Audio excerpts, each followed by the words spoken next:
വേദത്തിലെ യമനും യമിയും വർഗീയ തീവ്രവാദികളുടെ കണ്ണിൽ, വർഗീയ തീവ്രവാദികൾ എന്ന് പറയുമ്പോൾ മറ്റ് മതങ്ങളെ ഈ വർഗീയമായി ചിന്തിച്ചുകൊണ്ട് വെറുതെ അവർക്കെതിരായിട്ട് പ്രസ്താവനകൾ അടിച്ച്, അല്ലെ അത്തരം മറ്റു ഗ്രന്ഥങ്ങൾക്കെതിരായിട്ട് പ്രസ്താവനകൾ അടിച്ച് ഒരു വർഗീയ വിദ്വേഷം ജനങ്ങളുടെ ഇടയിൽ ഉണ്ടാക്കുന്നവരെയാണ്, അത്തരം പ്രസ്താവനകൾ അടിക്കുന്നവരെയാണ്. യഥാർത്ഥത്തിൽ ഇത്തരം ഗ്രന്ഥങ്ങളെല്ലാം അവരവർ മനസ്സിലാക്കാൻ വേണ്ടിയുള്ളതാണ്. അല്ലാതെ അത് വെച്ചുകൊണ്ട് വേറെ ആളെ ഗ്രന്ഥം എടുത്ത് അത് വെച്ചുകൊണ്ട് അതിനെ വിമർശിച്ച് ജനങ്ങളുടെ ഇടയ്ക്ക് ഒരു വിദ്വേഷം ഉണ്ടാക്കുന്നതെല്ലാം വർഗീയമായ തീവ്രവാദം തന്നെയാണ്. അങ്ങനെ ഇതിനിടയ്ക്ക് ഒരു പ്രസ്താവന കാണാൻ ഇടയായി. യമനും യമിയും, അതായത് ഋഗ്വേദത്തില് ഒരു യമൻ യമി എന്നീ രണ്ട് കാര്യങ്ങളെപ്പറ്റി പറയുന്നുണ്ട്. അത് ദേവതകളാണ്. വേദങ്ങളിൽ കുറെ ദേവതകളുണ്ട്. അവരിൽ പെടുന്നതാണ് യമനും യമിയും. അത് വെച്ചുകൊണ്ടാണ് സൃഷ്ടി മുതലുള്ള പല പ്രക്രിയകളെയും ശാസ്ത്രീയമായി വിവരിക്കുന്നത്. വേദങ്ങളൊരു സയൻസ് പുസ്തകമാണ്. അതിലൂടെയാണ് പല കാര്യങ്ങളും വിവരിക്കുമ്പോൾ അതിൽ ചിലതിനെല്ലാം ദേവതകളായി ചിത്രീകരിച്ചുകൊണ്ട് അവയുടെ ആ എന്തിനെ പറ്റിയാണോ പറയുന്നത് അതിൻ്റെ പലതരം സ്വഭാവ വിശേഷങ്ങളെ പറ്റിയാണ് പറയുന്നത്.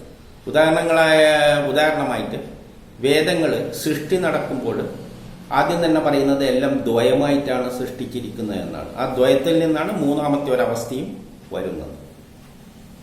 അപ്പം ദ്വയമായിട്ട് സൃഷ്ടിക്കുമ്പോഴുള്ള രണ്ടെണ്ണമാണ് യമനും യമിയും. അത് ദ്വയമാണ്. അപ്പം ദ്വയമാകുമ്പോൾ അതിനൊരു പ്രത്യേകതയുണ്ട്. ദ്വയം എന്ന് പറയുമ്പോൾ നമ്മളെ മനുഷ്യരമാരി ചിന്തിക്കുമ്പോൾ നമുക്ക് വന്ന് ഭാര്യയും ഭർത്താവും ദ്വയം. ഇതെല്ലാം മനുഷ്യരൂപത്തിലുള്ള കാര്യങ്ങളൊന്നുമല്ല. യമനും യമിയും വേദത്തിലുള്ളത് അത് ചില പ്രത്യേക സംഗതികളെ എല്ലാം ദ്വയമായിട്ട് സൃഷ്ടിക്കുമ്പോൾ എല്ലാം ദ്വയമായിട്ട്, അതായത് വെളുപ്പാണെങ്കിൽ കറുപ്പുണ്ട്, നല്ല സ്വഭാവം ചീത്ത സ്വഭാവം, ഇങ്ങനെയല്ല എല്ലാത്തിനും ദ്വയമുണ്ട്. അതിൽ നിന്നൊരു മൂന്നാമത്തെ അവസ്ഥയുണ്ട്. അപ്പൊ അങ്ങനെ ഉണ്ടാകുമ്പോഴുള്ളതിനെ അതിന്റെ സ്വഭാവവിശേഷങ്ങളെ പറ്റി പറയുകയാണ്. എല്ലാം ദ്വയമായിട്ട് സൃഷ്ടിക്കുമ്പോൾ ആ ദ്വയത്തെ വേണമെങ്കിൽ എന്തായിട്ട് നമുക്ക് നമ്മളെ നിലയിൽ ചിന്തിക്കുമ്പോൾ എന്തായിട്ട് എടുക്കാം, ഭാര്യ ഭർത്താവായിട്ട് എടുക്കാം. അല്ലെങ്കിൽ വേറെ തരത്തിൽ ഒരേ സമയത്ത് ഉണ്ടാകുമ്പോഴാണെങ്കിൽ അതിനെ സഹോദരനും സഹോദരിയുമായിട്ട് എടുക്കാം. അപ്പൊ ഇതിന്റെ സ്വഭാവവിശേഷങ്ങളിൽ നിന്നാണ് പ്രപഞ്ചം പിന്നീട് എല്ലാം ഉണ്ടായി മാറുന്നത്. അപ്പം ഭാര്യ ഭർത്താവ് എന്നല്ലാണെങ്കിൽ അവര് മാത്രമാണ്, അവരുടെ കുട്ടിയാണ്. പക്ഷെ സഹോദരനും സഹോദരിയും വരുമ്പോഴെങ്ങനെയാ വരുന്നത്? അവര് വേറെ ദ്വയങ്ങളുമായിട്ട് ചേർന്നുകൊണ്ടാണ് വേറെ സൃഷ്ടികളെല്ലാം നടത്തുന്നത്, വ്യത്യസ്തമായ സൃഷ്ടികൾ നടത്തുന്നത്. അപ്പോൾ ദ്വയമായി സൃഷ്ടിച്ചെങ്കിലും അതിന് രണ്ടു തരം സ്വഭാവമുണ്ട്. ഒന്ന് ഭാര്യ ഭർത്താവ് എന്ന മാതിരി അത് തന്നെ പലതായിട്ട് മാറുക, അല്ലെങ്കിൽ സഹോദരനും സഹോദരി എന്ന നിലയിൽ അത് പലതായിട്ട് വേറെ പല ദ്വയങ്ങളുമായിട്ട് ചേർന്നുകൊണ്ടുള്ള സൃഷ്ടികൾ നടത്തുക. ഈ ഒരു ശാസ്ത്ര തത്വമാണ് ഈ ഋഗ്വേദം അവിടെ പറയാൻ ശ്രമിക്കുന്നത്. അല്ലാതെ ഒരു കുടുംബത്തിലെ ഭാര്യയും ഭർത്താവും അല്ലെങ്കിൽ സഹോദരനും സഹോദരിയും ഇങ്ങനെയുള്ള അർത്ഥത്തിലൊന്നും അല്ല ഇത് ഉള്ളത്. അതായത് സൃഷ്ടി നടത്തുമ്പോൾ ദ്വയങ്ങൾ തമ്മിൽ തന്നെ പലതായിട്ട് സൃഷ്ടി നടത്തുന്നുണ്ട്, പരസ്പരം ദ്വയങ്ങൾ ചേർന്നുകൊണ്ട് ഇങ്ങനെയുള്ളൊരു പ്രതിഭാസത്തിലൂടെയാണ് പ്രപഞ്ചം ഉണ്ടായിരുക. അതെല്ലാം നമുക്കറിയാം. നമ്മളിപ്പോ ചെടികൾ തന്നെയാണ് പരാഗമനം നടത്തുന്നത് എങ്ങനെയാണ് വേറെ ചെടികളിൽ നിന്നുള്ള, അതുകൊണ്ടാണ് വ്യത്യസ്ത നല്ല തരത്തിലുള്ള ഫലങ്ങളെല്ലാം, വ്യത്യസ്തമായ ഫലങ്ങളെല്ലാം കിട്ടുന്നത്. നല്ല ഗുണമുള്ള ഫലങ്ങൾ കിട്ടണ്ടെങ്കിൽ വേറെ ചെടിയിൽ നിന്ന്, ഇതെല്ലാം നമ്മൾ ശാസ്ത്രമായിട്ട് തിരഞ്ഞ് എല്ലാത്തിനും ദ്വയമുണ്ട്. അതുകൊണ്ട് മാത്രമല്ല അത് ഒരു ചെടിയിൽ തന്നെ ചിലപ്പോൾ ആൺപൂവും പെൺപൂവും എല്ലാം കണ്ടെന്ന് വരും. പക്ഷെ അതിൽ നല്ല പരാഗണം നടത്തുന്നത് വേറെയായിട്ടുള്ളതിന് അങ്ങനെയുള്ള സ്വഭാവങ്ങളാണ് ഇവിടെ പറഞ്ഞുകൊണ്ടുവരുന്നത്. ചെടികളെ മാത്രമല്ല, ഇത് സൃഷ്ടിയുടെ തുടക്കത്തിൽ തന്നെയുള്ള ജീവജാലങ്ങൾ ഉണ്ടാകുന്നതിനെക്കാട്ടി മുമ്പിലുള്ള അദ്വയത്തെ പറ്റിയെല്ലാണ് യമനും യമിയും എന്നതുകൊണ്ട് പറയുന്നത്. അപ്പൊ ആദ്യം ആ യമനിൽ നിന്നാണ് ചില നിയമങ്ങൾ ഉണ്ടായിരിക്കുന്നത്. അതായത് യമനും യമിയും ഭാര്യയും ഭർത്താവ് എന്ന നിലയിൽ, ദ്വയം എന്ന നിലയിൽ പ്രൊഡക്റ്റുകൾ ഉണ്ടാക്കാം, പുതിയ സൃഷ്ടി നടത്താം. അല്ലെങ്കിൽ സഹോദരനും സഹോദരി എന്ന നിലയിൽ വേറെ അതുമായിട്ട് ചേർന്നുകൊണ്ട് വേറെ സൃഷ്ടികൾ നടക്കാം. ഇങ്ങനെയുള്ള അതാണ് യമനിയമങ്ങൾ എന്ന് പറയുന്നത്. അപ്പൊ ആദ്യം തന്നെയുള്ള സൃഷ്ടിയുടെ കാര്യമാണ് ഇവിടെ പറയുന്നത്. അല്ലാതെ സാധാരണ ഒരു കുടുംബത്തിലെ സഹോദരനും സഹോദരിയും എന്ന അർത്ഥത്തിലല്ല ഇതുള്ളത്. അത് സയൻസിലോട്ട് നോക്കിയാൽ അതെല്ലാം സയൻസ് പറയുന്ന കാര്യത്തിൽ പറയണ്ട. ഇവിടെ അതല്ല വിഷയം. ഇതിനെ എങ്ങനെയാണ് മറ്റുള്ള ചില തീവ്രവാദ ചിന്താഗതി എന്താണ് മറ്റുള്ളതിന്റെ കുറ്റങ്ങളെന്ന് കൊണ്ടുവന്ന് കണ്ടുപിടിച്ചിട്ട് അതിനെ അർത്ഥമൊന്നും മനസ്സിലാവില്ല. അതിനെ ദുർവ്യാഖ്യാനിച്ചിട്ട് ആൾക്കാരെ ഇടയ്ക്ക് വിദ്വേഷം ഉണ്ടാക്കിപ്പിക്കുക, ഈ ഗ്രന്ഥങ്ങളെ അപമാനിക്കുക, ഇതെല്ലാം ചിലവരുടെ ലക്ഷ്യം. ഇന്ന് നടന്നുകൊണ്ടിരിക്കുന്ന അതാണ്. അല്ലാതെ സ്വന്തം ഗ്രന്ഥം പോലും എടുത്ത് മര്യാദയ്ക്ക് പഠിക്കാൻ ആർക്കും താല്പര്യം ഇല്ല. അവർ പറയുന്നത് എന്താണെന്ന് വെച്ചാൽ ഈ വേദവാദികളുടെ സഹോദരനും സഹോദരിയാണ് കല്യാണം കഴിച്ചിരിക്കുന്നത്, അതിനെപ്പറ്റി നല്ല വർണ്ണനയുണ്ട്, അവരുടെ സംസ്കാരം ഇങ്ങനെയായിരുന്നു എന്നെല്ലാം പറഞ്ഞുകൊണ്ടാണ് ഈ വ്യാഖ്യാനിക്കുന്ന ഈ ശാസ്ത്രതത്വങ്ങളെ വ്യക്തികളുടെ ഇടക്ക് കയറിയിട്ട് ദുർവ്യാഖ്യാനങ്ങൾ നടത്തും. വായിക്കുമോ നേരെ വ്യാഖ്യാനിക്കുമോ? പക്ഷെ അവര് ഒന്നും മനസ്സിലാക്കുന്നില്ല. അവരുടെ ഗ്രന്ഥങ്ങളിലും എല്ലാം തന്നെ ഇത്തരം കാര്യങ്ങളെല്ലാം ഉണ്ട്. ഈ ശാസ്ത്രതത്വങ്ങൾ അവിടെ ഇതെല്ലാം ശാസ്ത്രതത്വങ്ങളാണ്, പ്രപഞ്ചമുണ്ടായപ്പോഴുള്ള ശാസ്ത്രങ്ങളാണ്. അതിന് അവരുടെ ഗ്രന്ഥത്തിലും പറഞ്ഞിട്ടുണ്ട്. പക്ഷെ അതവർ കാണാൻ പറ്റുന്നില്ല അവർക്ക്. ഉദാഹരണമായിട്ട് ഇത് ആദിയിലുള്ള സംഭവവികാസങ്ങളാണ്, സൃഷ്ടി നടക്കുന്ന സമയത്താണ്.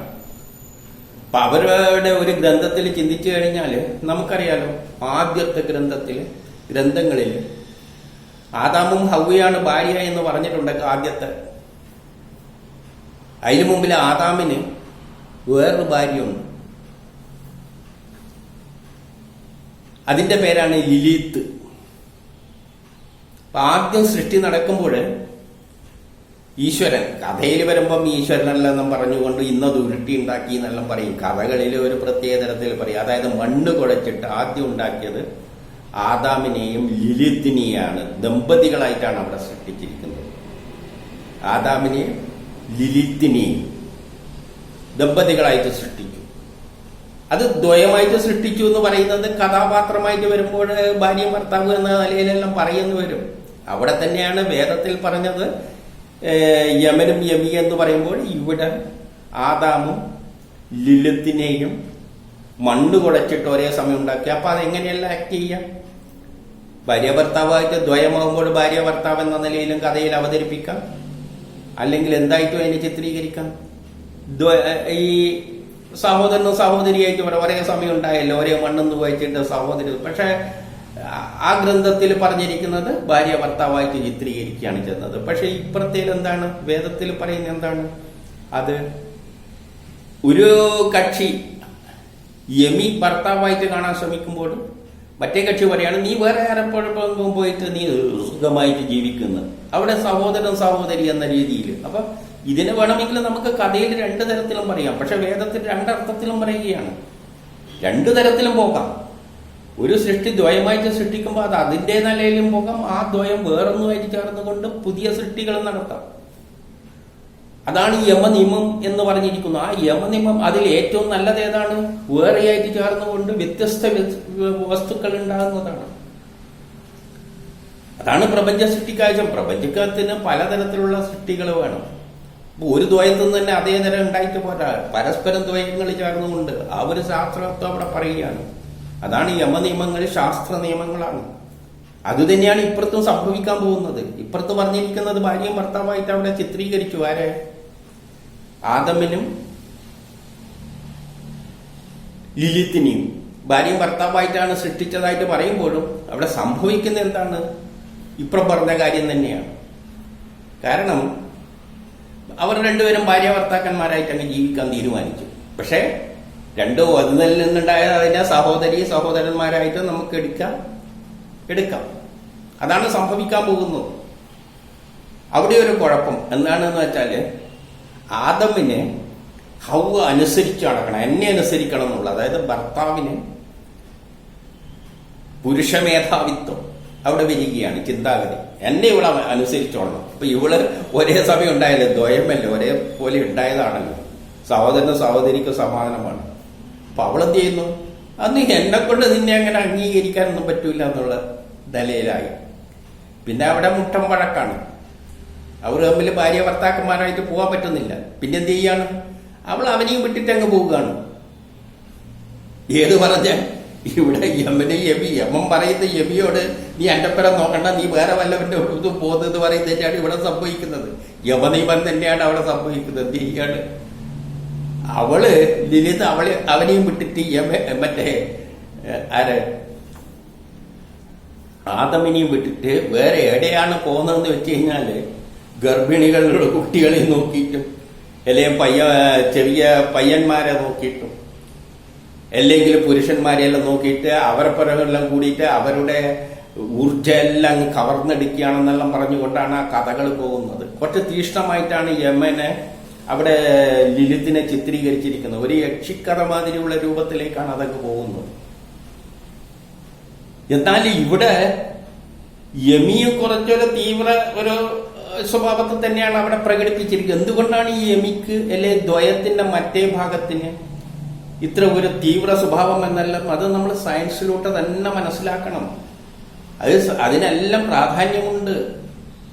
അപ്പോൾ യമൻ പറഞ്ഞ തന്നെയാണ് നടക്കുന്നത്. നീ വേറെ പോകുന്നതാണ് കൂടുതൽ നല്ലത്. അത് തന്നെയാണ് അവിടെയും എന്ത് സംചരിക്കുന്ന ആദമിനും ലിലിത്തും തമ്മിൽ സംഭവിക്കുന്ന. അവളെ വിട്ടിട്ട് വേറെ അതേ ആശയം തന്നെ, ഒരേ ആശയം തന്നെ രണ്ട് രൂപത്തിൽ ഇപ്പുറം കഥരൂപത്തിലാണ് പറയുന്നത്, ഇപ്പുറം സയൻസിന്റെ രൂപത്തിൽ ആദ്യത്തെ ഉണ്ടായിരിക്കുന്ന ദേവതകളുടെ വസ്തുക്കളോ എന്തോ ആ സ്വഭാവം ദ്വയമാണ്. അതിന് ഈ രണ്ട് തരം സ്വഭാവ തരത്തിൽ അത് പോയിട്ടാണ് പിന്നെ പ്രപഞ്ചമായി മാറുന്നത് എന്നുള്ള തത്വങ്ങളാണ് പറഞ്ഞു. ഇതെല്ലാം സയൻസിലൂടെ കാണേണ്ടിയാണ്. പക്ഷെ കഥരൂപത്തിൽ ഇപ്പം പുരാണങ്ങളിൽ അതെല്ലാം പുരാണ കഥകളായിട്ടാണ് എഴുതുക ഈ സയൻസ് തത്വങ്ങൾ. അവിടെ ചിലപ്പോൾ യമനും യമിയെ കണ്ണും മൂക്കും എല്ലാം അവതരിപ്പിച്ചിട്ടുണ്ട്. ഞാൻ എവിടെയും കണ്ടിട്ടില്ല അത്തരത്തിൽ ഈ വിഷയം ഉണ്ടായിരിക്കും. അതിലൊന്നും തെറ്റൊന്നുമില്ല. കഥാരൂപത്തിൽ വരുമ്പം കഥാപാത്രങ്ങളാകും. അതുവരെ ഞാൻ ഈ പറയുന്ന കഥയിലും ആദാമിന്റെ കഥയെല്ലാം പിന്നീട് വരുമ്പോൾ അതെല്ലാം പോയിട്ടുണ്ട്. ഇപ്പം പഴയ പുസ്തകത്തിൽ വരുമ്പോൾ ആദാമിനെ ഹവ്വയെ പറ്റി പറയുന്നിടത്ത് എന്ത് പറയുന്നുണ്ട്, അതിന് മുമ്പിൽ ആദാമിന് വേറൊരു ഭാര്യ ഉണ്ടായിരുന്നു എന്ന് പറഞ്ഞ് അങ്ങ് വിട്ട് കളഞ്ഞിട്ടുണ്ട്. പകുതി ഒരുമാതിരി പറഞ്ഞങ്ങ് വിട്ടിട്ടുണ്ട്. പിന്നെ കുറെ ഇങ്ങോട്ട് എത്തുമ്പോൾ അതെല്ലാം ഒഴിവാക്കിയിട്ടുണ്ട്. അതാണ് ആർക്കും ഒന്നും അറിയാത്തത്. പക്ഷെ അടിസ്ഥാനപരമായി വേദങ്ങളിൽ പറയുന്ന സയൻസുകൾ കഥരൂപത്തിൽ പുരാണ കഥകളിലെല്ലാം അവതരിപ്പിച്ചിട്ടുണ്ടെങ്കിൽ മറ്റുള്ള ഗ്രന്ഥങ്ങളിൽ നോക്കുമ്പോൾ ഇതേ കാര്യങ്ങളെല്ലാം തന്നെയാണ് എന്തുള്ളത്, ഒരു തരത്തിലെങ്കിലും മറ്റൊരു തരത്തിൽ വേറൊരു രൂപത്തിലെല്ലാം അവതരിപ്പിച്ചിട്ടുള്ളത്. പക്ഷെ ഇതൊന്നും മനസ്സിലാക്കാൻ മാത്രമേ എല്ലാ ഗ്രന്ഥങ്ങളും നോക്കിക്കഴിഞ്ഞാലും പലതിലും കോമൺ ആയിട്ടുള്ള പലതും അതും ഇതും എല്ലാം കാണാം. പിന്നെ ആകെയുള്ള വ്യത്യാസം എന്തേ ഉള്ളൂ എന്ന് വെച്ചാൽ വേദങ്ങളിൽ പ്രവാചകന്മാരൊന്നുമില്ല. എല്ലാം സയൻസിന്റെ പറയുന്നിടത്ത് പ്രവാചകന്മാരെന്തിനാണ്? സയൻസിനും പ്രപഞ്ച നിയമങ്ങളെല്ലാം പറയുന്നത്. അതിന് ഒരു പ്രവാചകരെ അവരുടെ കുടുംബത്തിന്റെ ഡീറ്റെയിൽ ഒന്നും വർണ്ണിക്കേണ്ട കാര്യമില്ല. പക്ഷെ മറ്റുള്ള ഗ്രന്ഥങ്ങളിൽ വരുമ്പം പ്രവാചകർ അവരുടെ കുടുംബ കാര്യങ്ങളെല്ലാം അതിൻ്റെ അകത്ത് കാണുന്നുണ്ട് എന്നത് ഒഴിച്ചാൽ മറ്റുള്ള കാര്യങ്ങൾ പറയുന്നിടത്തെല്ലാം ഏകദേശം സമാനതകൾ കാണാം, പ്രപഞ്ച നിയമങ്ങൾ. പക്ഷെ നമ്മൾ അതിനൊന്നും അല്ല ശ്രമിക്കുന്നത്. നമുക്ക് താല്പര്യം എന്ന് വെച്ചാൽ ഒരു ഗ്രന്ഥം പിടിക്കും, എന്നിട്ട് മറ്റുള്ള ഗ്രന്ഥത്തിൽ ഏതെങ്കിലും ഒരുത്തിന്ന് അഭിവിധുവെല്ലാം എടുത്തിട്ട് അതിന്റെ പിന്നിലുള്ള സയൻസ് എന്താണ്, തത്വം എന്താണെന്നൊന്നും മനസ്സിലാക്കാതെ അവനവന്റെ ഭാവനക്കനുസരിച്ച് മറ്റേ കുരുടൻ ആനയെ വിവരിക്കുന്ന മാതിരി എന്തൊക്കെയല്ലോ വ്യാഖ്യാനിച്ച് അവരെ ഒരുമാതിരി ആ മതഗ്രന്ഥത്തെ മോശമാക്കുന്ന തരത്തിൽ സംസാരിക്കുന്നതിലാണ് ഇന്ന് എല്ലാ വിഭാഗത്തിനും താല്പര്യം. ഏതെങ്കിലും ഒരു വിഭാഗത്തെ ഞാൻ പറയല്ല, എല്ലാവരും പരസ്പരം അങ്ങോട്ടും ഇങ്ങോട്ടും ഇതാണ് ചെയ്യുന്നത്. ഈ അടുത്ത കാലത്ത് ഏറ്റവും അധികം ആ തർക്കം നടക്കുന്നത് ഖുറാനും ബൈബിളും വെച്ചാണ്. അവർ ചെയ്യുന്ന എന്താണ്, ഒരു വിഭാഗം പറയും നിങ്ങളെ ഗ്രന്ഥത്തിൽ ദൈവം എന്ത് ചെയ്യുന്നു, മറ്റുള്ള രാജ്യങ്ങളെ കീഴടക്കിയിട്ട് അവിടുത്തെ സ്വത്തെല്ലാം കവർ ചെയ്യാൻ വേണ്ടി പ്രേരിപ്പിക്കുക എന്ന് പറയുമ്പോൾ ഇപ്പുറത്തെ വിഭാഗം പറയും നിങ്ങളെ ഗ്രന്ഥത്തിലുണ്ട് അത് എല്ലാം ചെയ്തിട്ടുണ്ട്. ഇങ്ങനെ പരസ്പരം ചെറിവാറി എറിഞ്ഞിട്ട് ഈ പ്രസ്താവന നടത്തുന്നവരെല്ലാം വിവസ്ത്രരായിട്ട് ഒരുമാതിരി അപമാനിതരായിട്ട് ഭൂരിപക്ഷം വരുന്ന കേൾക്കുന്ന ജനത്തിന്റെ മുമ്പിൽ ഒരു അപമാനിതരായിട്ട് നിൽക്കുകയാണ്. അതാണ് ഇന്നത്തെ അവസ്ഥയുള്ളത്. എന്തുകൊണ്ട്? അതിലെ ആശയങ്ങളൊന്നും മനസ്സിലാക്കാനല്ല ശ്രമിക്കുന്നത്. ഈ ഗ്രന്ഥങ്ങളിൽ ചില ആശയങ്ങൾ നൽകുന്നുണ്ട്. ശരിയായ തത്വം പറയുകയാണെങ്കിൽ അത് സയൻസ് തരത്തിലാണ് പറഞ്ഞിരിക്കുന്നത്. അല്ല, കഥരൂപത്തിൽ അവതരിപ്പിക്കുമ്പോൾ ആ സയൻസ് തത്വങ്ങളെ കഥാപാത്രങ്ങളായിട്ട് ചിത്രീകരിച്ചുകൊണ്ടല്ല ചില പേര് ഈ കഥാപാത്രങ്ങൾ അതേപോലെ എടുത്തു കഴിഞ്ഞു കഴിഞ്ഞാൽ സംഗതി കുഴയും. കാരണം സയൻസ് വിഷയം കഥാപാത്രങ്ങളായിട്ട് അവതരിപ്പിക്കുമ്പോൾ അതിലെല്ലാം ചില തെറ്റുകൾ കാണുമ്പോൾ ഒരു പന്തികേടെല്ലാം തോന്നും. അതുകൊണ്ടാണ് കഥയിൽ ചോദ്യമില്ല എന്ന് പറയുന്നത്. അതിന്റെ ആശയം മനസ്സിലാക്കാനാണ് ശ്രമിക്കേണ്ടത്. സയൻസ് ശരിക്കും മനസ്സിലാക്കാൻ പറ്റാത്ത സാധാരണ ജനങ്ങൾക്കാണ് ഈ കഥ രൂപത്തിൽ പറയുന്നത്. അപ്പൊ അതിലൂടെ എങ്ങനെ നമ്മൾ ഒരു ആശയം മനസ്സിലാക്കാൻ മാത്രം ശ്രമിക്കണം, അത്രയേ പറ്റുള്ളൂ. സയൻസ് പഠിക്കണമെങ്കിൽ അതിൻ്റെതായ ബുദ്ധിയെല്ലാം വേണം. അപ്പൊ ഇതൊന്നുമില്ലാതെ ഈ കഥാപാത്രങ്ങളിൽ അതേപോലെ ജീവിച്ച ആൾക്കാരായിട്ടെല്ലാം എടുത്തുകൊണ്ട് അവനവന് വായിക്ക് തോന്നുന്നവര് വ്യാഖ്യാനിച്ചുകൊണ്ട് ഇങ്ങനെയെല്ലാം ചെയ്യുമ്പോൾ എന്താണ് അത് സമൂഹത്തിൽ എന്താ ഉണ്ടാക്കുന്നത്? സ്വയം അപമാനിതരാകുകയാണ്. അതുകൊണ്ട് ഒരു പ്രസ്താവന മറ്റൊരു ഗ്രന്ഥത്തെപ്പറ്റി പ്രസ്താവന അടിക്കുമ്പോൾ ആദ്യം മിനിമം എന്ത് ചെയ്യണം? അതിന്റെ പിന്നിലുള്ള തത്വം എന്താണെന്ന് മനസ്സിലാക്കണം. അല്ല നമ്മളെ ലക്ഷ്യം അവനെ അങ്ങ് കണ്ണടച്ചിട്ട് എതിർക്കലാണെങ്കിൽ, തത്വമൊന്നും അറിയേണ്ട, വെറുതെ വെച്ചങ്ങ് എതിർക്കലാണെങ്കിൽ ആ എതിർക്കുമ്പോൾ തന്നെ ഒന്ന് ചിന്തിച്ചോണം, ഇതേമാതിരി സംഭവങ്ങൾ നമ്മുടെ പുസ്തകത്തിലും പറഞ്ഞിട്ടുണ്ടോ എന്നൊന്ന് നോക്കാൻ ശ്രമിക്കണം. ഇല്ലെങ്കിൽ അവസാനം ഇന്നത്തെ അവസ്ഥയെത്തുക, പരസ്പരം അങ്ങോട്ടും ഇങ്ങോട്ടും ചെറിയ കയറിയും ഒരാൾ നിന്റെ പുസ്തകത്തിൽ ഇതുണ്ട് എന്ന് പറയുമ്പോൾ മറ്റേ ആൾ പറയും നിന്റെ പുസ്തകത്തിലും അതുണ്ട്. ഇത് അവസാനം ഇതെല്ലാം കേൾക്കുന്നവരെന്താ പറ്റുന്ന ഭൂരിപക്ഷം വരുന്ന ജനവിഭാഗങ്ങൾ ഈ ഗ്രന്ഥങ്ങളെ പറ്റി ഒരു അവമതിപ്പ് ഉണ്ടാവുകയും അതിനെപ്പറ്റി ഒരു വല്ലാതെ മോശമായ ചിന്താഗതി ഉണ്ടാവുകയും ഈ ഗ്രന്ഥങ്ങളിലുള്ള മഹത്തായ കാര്യങ്ങളെ തിരിച്ചറിയാൻ പറ്റാത്ത ഒരവസ്ഥയിലേക്ക് എത്തുകയാണ് ചെയ്യുന്നത്. അതുകൊണ്ട് അല്പമെങ്കിലും ചിന്തിച്ചിട്ട് പ്രസ്താവനകൾ എടുക്കുക. അതിന്റെ പിന്നിലുള്ള സത്യങ്ങൾ മനസ്സിലാക്കുക. അവരവരുടെ ഗ്രന്ഥത്തിലെ പിന്നിൽ വല്ല സത്യങ്ങളുണ്ടോ, ശാസ്ത്ര രഹസ്യങ്ങളുണ്ടോ എന്ന് മനസ്സിലാക്കാൻ ശ്രമിക്കുന്നതാണ് കുറച്ചും കൂടി ഭംഗി. അതുകൊണ്ടാണ് നാട്ടിന് വല്ല ഗുണമെങ്കിലും ഉണ്ടാകും. നാടിന് മാത്രമല്ല ശാസ്ത്ര ലോകത്തിനും വല്ല ശാസ്ത്രങ്ങളും അതിൻ്റെ അകത്തുണ്ടെങ്കിലല്ല അതെല്ലാം ലോകത്തിന് ഉപകാരപ്രദമായ നിലയിലേക്ക് മാറണ്ടിക്കൽ അവരവരുടെ ഗ്രന്ഥങ്ങളിലുള്ള കാര്യങ്ങൾ മനസ്സിലാക്കാൻ ശ്രമിക്കുകയാണ് വേണ്ടത്. അല്ലാതെ മറ്റുള്ളവർ ഗ്രന്ഥങ്ങളെ ഏകടത്തി കാട്ടാൻ വേണ്ടിയിട്ടുള്ള നടക്കുന്ന ഈ പ്രവർത്തികളെല്ലാം സ്വയം അപമാനത്തിനിടയാകും. അത്തരം അവസ്ഥയിലേക്ക് എത്തിച്ചേരും. അതാണ് ഇന്ന് സംഭവിച്ചുകൊണ്ടിരിക്കുന്നത്.